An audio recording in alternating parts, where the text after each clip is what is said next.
Hello everyone, কেমন আছো? কয়েকদিন ধরে আমি ফিল করছিলাম আমার ফেসটা ভীষণ টায়ার্ড লাগছে, তাই আমি আইস ডিপ ফেশিয়ালটা ইউজ করলাম। রাতের বেলা আমি করেছি 5 থেকে 6 বার আইস জলে মুখটা এইভাবে ডুবালাম, আর সত্যিই ভালো ম্যাজিক রেজাল্ট পেয়েছি। একটা জলের মধ্যে অনেকগুলো আইস টিউব নিয়ে এটা করলাম, আর যে সকালবেলায় আমার ফেসটা একদম ফ্রেশ লাগছিল। আমি জাস্ট স্নান করে ক্লিনজিং টোনিং করে এখন সানস্ক্রিন লাগাচ্ছি, আর ফেসটা খুব ভালো লাগছিল। অনেক দিন বাদে ফ্রেশ লাগলো নিজেকে দেখতে। বাস আমি সানস্ক্রিন লাগিয়ে আমি খুব হালকা মেকআপ করি, জাস্ট কাজল লাগাই, তো একটু কাজল লাগিয়ে নিলাম। আমি অফিসের জন্য রেডি হচ্ছি। আমি বেশি কিছু করি না, জাস্ট কাজল লাগাই, আইব্রোটা সেট করে নিলাম।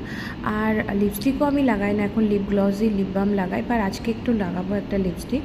আমি এই যে একটু লিপ বাম লাগিয়ে নিলাম। লিপস্টিক লাগানোর আগেও আমি একটু লিপ বাম লাগাই, আমি সিঁদুরটা একটু করে পরি। আর